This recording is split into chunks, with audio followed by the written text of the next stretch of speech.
Maayong adlaw kayong tanan. Ngayong araw na to ay magluluto tayo ng ating ulam na kung saan it's really my favorite, ultimate favorite simula pa nung bata ko. So this is my childhood favorite. Pero ito kong paborito. Tanan ng paborito, di ba? So kung last week ay kumain kami ng Seafoods Overload, karon pod ay ato kaunon ay River Overload, di ba? Sabi nga ni Argel, hindi siya seafoods kasi it's purely nakuha sa suba. Ito ang biyaya ng suba. So sa ilog siya, gisikop o gikamang o sana nagali. Kasi Tagalog sa giana bitaw. Bukot. Dili ka nang gikaw, gikan ba kanang nangikop sila ba? Ana sa bato ba? Ana pangwaon ng mga ulang. So ito ay galing sa mga bata. Binili ko siya. This is worth 400 na siya kasi unang benta na sa akin 100 tapos sunod na araw nanikop sila ulit 300. So meron silang different creatures na nakuha. Ito ang haluan. Alam niyo ba ang haluan? Pero parang hindi siya mag-consider na haluan. Pero haluan man siya, no? Ang haluan manggod is... Ang haluan is one of the slimiest fish in the river. Pero hindi siya, may ano lang siya, meron siyang kaliskis, guys. So, hindi siya madulas. And meron din kami nakuha na pantat. Amo itong pantat dire, naong ni Britney. Yan, ang haluan, ang English ng haluan ay mudfish. Kasi minsan mo lang ito makikita kasi ito ay nag-i-stay sa ilalim ng putik. So lalabas lang siya pag nagugutom at ang kanilang mga prey nito ay ang mga isda na maliliit kagaya nito, parang tilapia na fish pan namin nauubos yung mga pispis na mga isda tungod kay ilang gakaunon ang mga isda nga gagmay mga pispis. Dili ka-develop ang mga tilapia because maami haluan ng ani kadako diha sa fish pan. And meron tayong pantat. Ito ang kamukha ni Britney. Alam niyo ba ang scientific name ng pantat? Ay, isda is gagakauni sa tubuli. Kumakain po ito ng tubol. Nakuha rin ito sa mga putik-putik pero ay sa mga basakan, sa mga kanal-kanal pero ito ay nakuha nila sa may ilog. So ang hirap nito kasi pag natamaan ka nitong spine nila, spine man tawag nito. Nakakalagnat siya kasi meron siyang venom. This is one of the venomous. Charot na siya lala sa Bisaya. Ambot na siya tawag sa lala. Venomous siya na ano pero hindi nakakahilo, hindi siya poisonous. Venomous lang siya because na siya yung reaction sa imong katawan na pag natunog ka, ang sakit na mamaga tapos kung medyo mataas ang yung allergic na turban na sa iyong katawan, it will cause vomiting and nausea and heart attack. Ha? Charot lang. Basta pag natinig ka talaga nito ang sakit pero iba rin yung bantol kasi yung bantol natunog ko at tumulog naong ni Paloma. Grabe yung bantol, di ba? Murag itong makapatay gid no. Pero ito grabe may talas to oh. Ayan. Mahirap tong kunin lalo na pagkamay kasi pag hinawakan mo to gaganon kaagad matungkitan ni kamudi siya mo yung ano hait kaayo. So tapos pag nakuha mo to matagal mamatay kaya kailangan paluin sa ulo o ibundak nimo siya. And one of my favorite in Japan is sakana na eel. This is one of the eel. Ano sa may eel? Eel. Ang eel mong sakit. Eel gyapon siya. Pero same lang pronunciation, different meaning and different spelling. Pero eel siya. Ito ay kasili na tinatawag. One of the spiciest fish in the river. Kay may sili. Kasili. Yeah! Charot lang. Ma-identify mo lang siya na eel because mahaba siya. No, very slimy talaga siya. Mura siya na yung mga tulos-tulos. Oh. Danlugayo. Ito ang isa sa mga mahirap kunin pag ginawakan kasi gaganon kaagad. Ang one of the unsaon pagdakop anin niya is meron silang yung bilog kasi nakaano lang sila sa pita ay sa kanal naon nila isulod. Ana, dapat meron siyang something pang ganon kasi pag kamay lang gaganon talaga siya. So matatakot ka pag ginawakan mo kasi para siyang ahas. Kaya sinasabi ko sa inyo one of my favorite is this one. Dagangawan. Ayan. Ito ay lulutuin natin ngayon using the butter. Iba-butter natin siya at itong gangawan o ulang, malalaki po siya. Mataba siya kumpara sa sea creatures kasi ito sa ilog. Gangawan ang tawag nito. At iba to sa mga species ng hipon kasi mahaba yung kanyang ipit na malalaki. Ayan, kumpara sa mga hipon na nakikita natin normally sa dagat, mugbo lang siya. Pero kani tambok ang ulo, muna ganana to sa kanang mga lalaki, tambok ang ulo. Mugbuog kanang bandang part na unod niya tapos ano siya mahina to sila gumalaw guys. Ayan. Meron iba-iba yung sila mga variety ng mga hipon, may mga maliliit, may mga straight lang sila. Ganito, maliit. Ano, pero ito parang hipon ng suba. Iba-iba sila na ng variety. Hanapin mga gagmay nga mga isda-isda, bunak-bunak. Meron din suroy dito kanina na bulinaw. Gagawin naming dinamos at meron silang tahong. This is 250. Mahal siya guys pero okay lang kasi suroy manggod. Ito naman ay nag-ano kami. Yung ilan nito ay ginawa namin torta. Tortang inamo. Ngayon gagawa natin ng dinamos kasi ito ipapaano ko muna. Asinan ko muna to. Ihiwalay ko muna yung hipon sa haluan kasi haluan at mga isda ay lagyan natin ng asin kasi masyado siya madulas. Tapos ipiprito natin siya. Pagkata natin ng asin, ganun siya asin. Tapos i-drain siya ulit bago siya prituhin o asinan ulit para prituhin kasi para matanggal yung mga laway-laway niya na madulas. Mga na ilang mga one of their talent portion ang mga madulas-dulas. Lagyan natin siya ng asin. Paki-drain sa ni Brett ay Paloma be. Ganun din. Paubos na rin siya. Ngayon magagawa tayo ulit. Sensya na kayo kung masyadong ano ko dito. Ito na po siya. Bilis naman. Ayan, tatlong, iapatin na lang natin. Don't worry kung maalat ang ginamos because umugin na ang nature sa ginamos, maalat talaga siya. Hindi siya magiging ginamos. Alam nyo ba, noong unang panahon, walang refrigerator. Kaya ang ginagawa nila para ma-preserve ang food is one of the preservative material para magtagal ang isang pagkain para dili uurin at mamaho.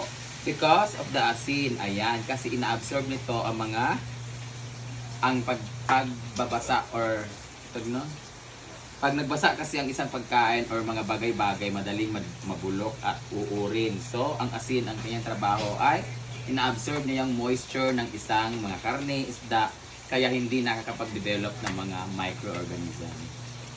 Mga uod-uod, ganon. Kaya napipreserve using the asin.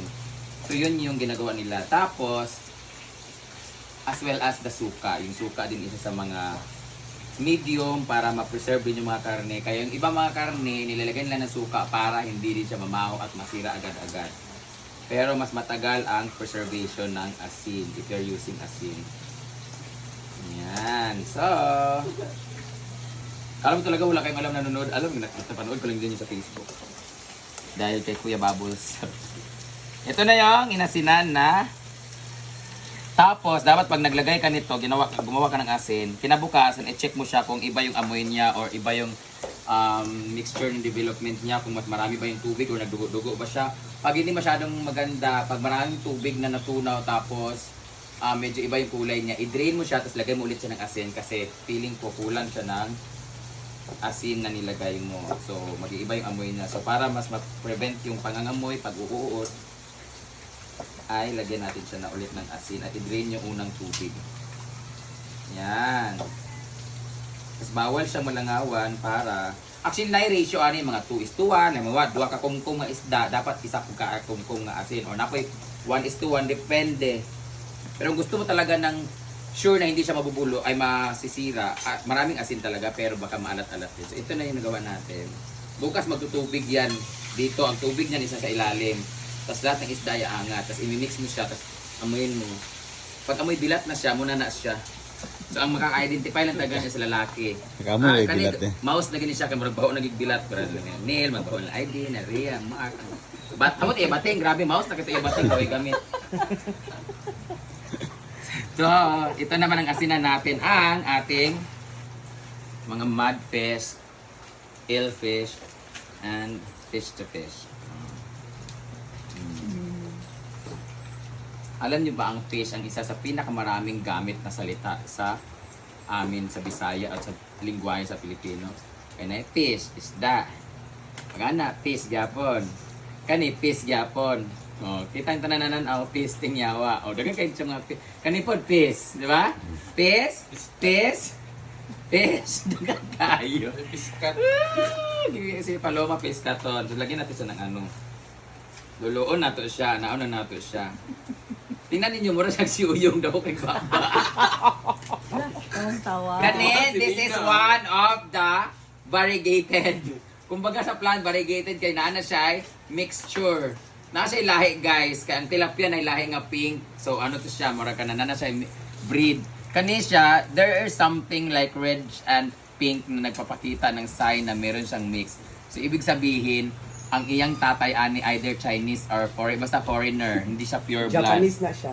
Eh, tingnan niyo, oh, they are same haluan, pero meron silang, or what kabalo, or because of the gender identity. Feeling ko, baka pag babae, may pedyo pula-pula, pag dark lalaki, or baka bakla to kasi nag-mix. Oh, now we are going to cook na. Yan. Ito na ating, pinapainit na natin yung mantika para sa ating pritong sea creatures. Oh, water. River Foods. River Foods. Ngayon ilalagay na natin ang ating butter. Kaya healthy tayo ngayon. Shalan. Ayan ang ating buttered wife.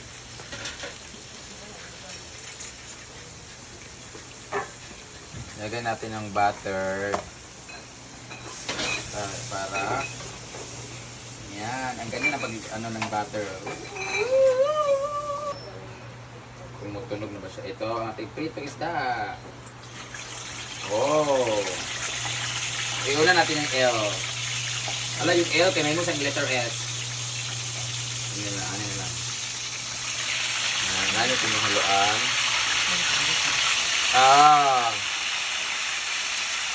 May gamay sa gilid.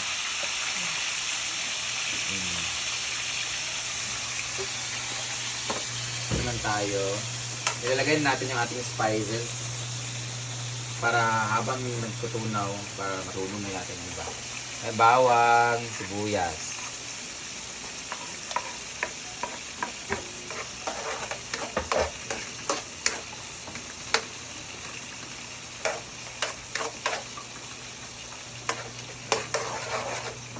Para habang nagpapainit ng butter, lumalabas na rin yung katas ng sibuyas. Okay. Easy lang siya, guys. Ano? Sa garlic. Women's to. Dapat talaga minced garlic and minced onion.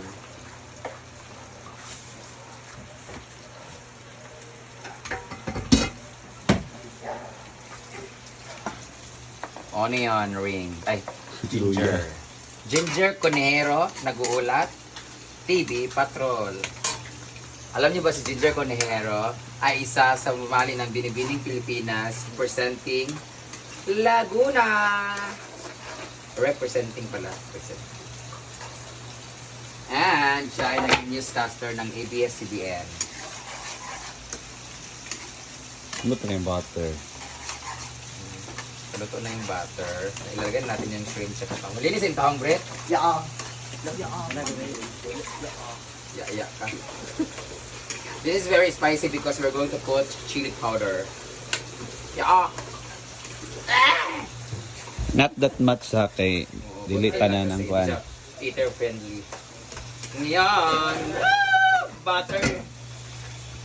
Butter. Alam niyo ba dito kinuha ang butter white? Kaya siya buttered shrimp because mabubugbog ka sa sarap. Yawa! Oo, to lagi. Kabugbog. Buttered fried pala to. Nadaot akong naon! Ay, dapat kadaan. Natagsikan akong naong animal. Shit, ang daming tama. Ilalagay na natin yung shrimp.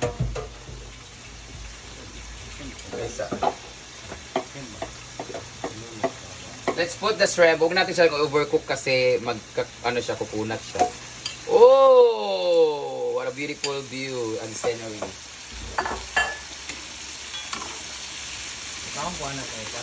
Tumita siya kay suba, guys. Alam niyo ba, mas nakaka-high blood to.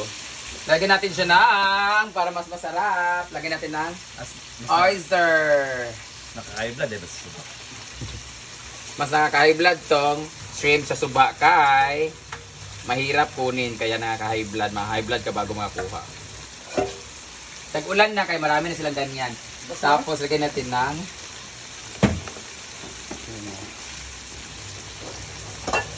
taran! So kayo, tungkuan ako eh. At sarap. At tungkuan, Sprite. Lagyan natin ng madik sarap na isang piraso. Lagyan natin ng Sprite. Shoutout Sprite. I love you, Fiona!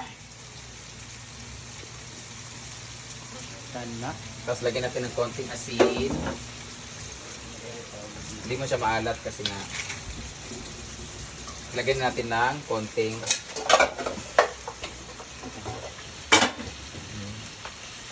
and depend na lang sa taste. Let's mix it well. Masabaw-sabaw siya because of this pretty. Ang lalagyan pa natin siya ng tahong eh. So, sakto lang yung sabaw niya. Para sa mga gusto magsabaw. Antayin natin siya kumulo ng 3 hours.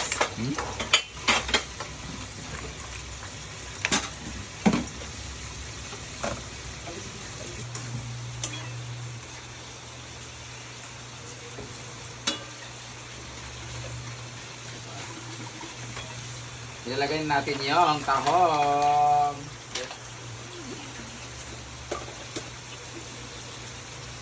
Ang tahong ni Nina.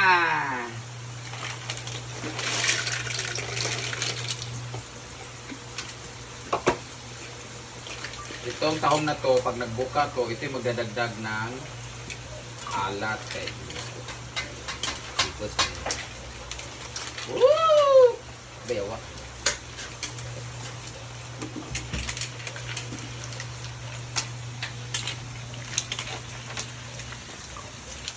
Lamig kayong dagko kayong uwang. Dagko kayong ulo. Take a look here.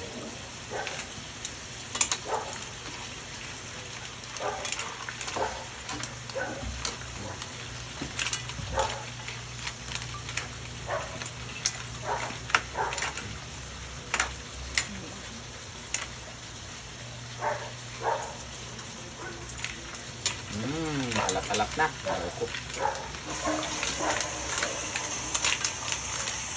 Ito natin pitong da. Iyo. Hindi ba siya sa Tapos siya na-fry. dito mouse?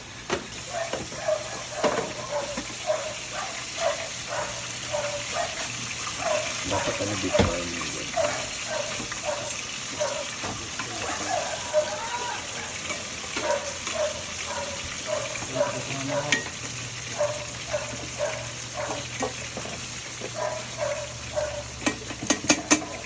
Asutan dire! Luto na.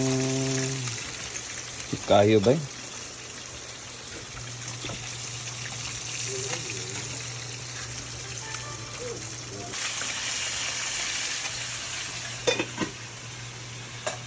Tama sila yung mga needs.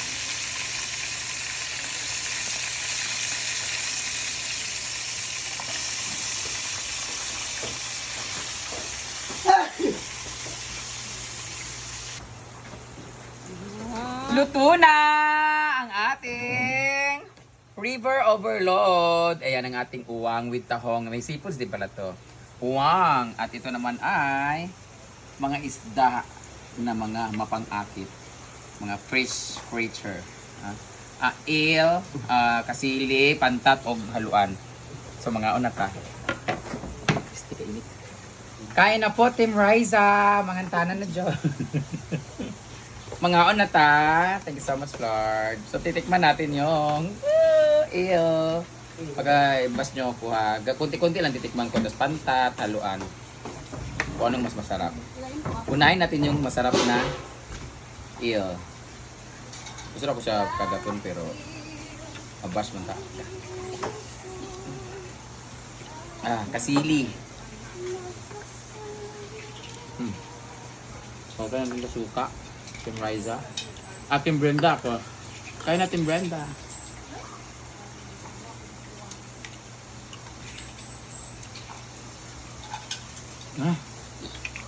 Kami tayo. Dito naman tayo sa Team Pantat. Pangat ko. Eel fish. Ito parang mo. Nyalti na buka mo ka dito na. Very juicy.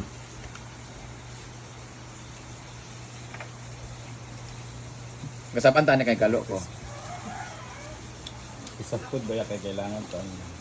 Mas malasa ang pantat for the record. Oh, money guys.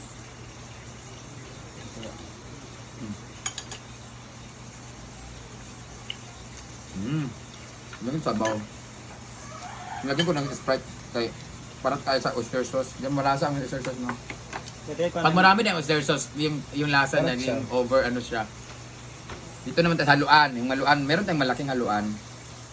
Ordinate sa gamay. Okay. Kapoy. Sakpo din siya. This- Sorted din na. Yeah! This is, sea creatures. Haluan. Huwag lang ni uyong. Wala. Ringers! Wow. Wala na nagayo yun. Wow! Wala na nagayo haluan ha.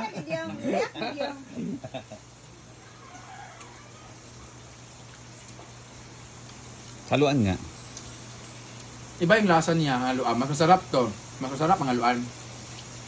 Tamis siya no. Ay, hindi siguro, kuan lang siya, kaya mas tambok man siya, onoron. Tamis siya Tawag no. sa baby, dagko Mm. kaya na siya sa kanal.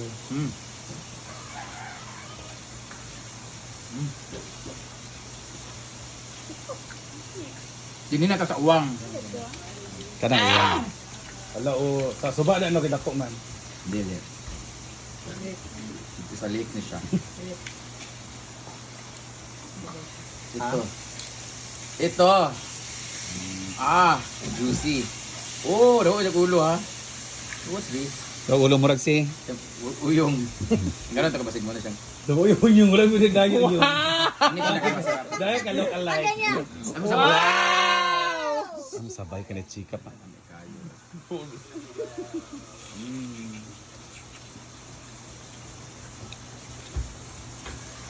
Lahi na gid ang lasa, mas grabe gid, dominant gid ang lasa sa suba nga uwang kaysa hipon. Kaya siya lasa no? Dagat. Mas tambok po sa suba. Mm. Kay tamis ba? Mm. Fresh water man good. Mm. So. Saka mas matigas yung ano niya, gills niya.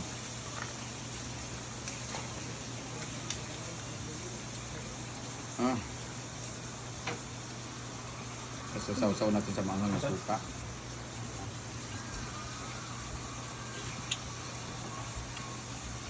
Mm. Ito may sabiya paluma. Kain na po Team Rise. Ito.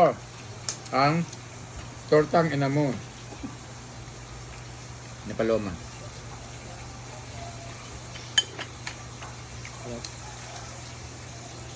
Parat. Rata niya. Kani parat yaman siya pero tungod sa oyster. Pero nawala na tungod sa Sprite. Na dili na pigito yung hande kay para. Naparat lagi niya yung suka. Kaya itong tahong, hard itong tahong eh. Salam. Ano lang pagkaon? Hindi lang nagtahong. Ayun na lang. Na trauma na ko. Paiso na bekan. Ayaw ko talaga yung tahong time. Para kung nalaso na dati niyan. Ulo.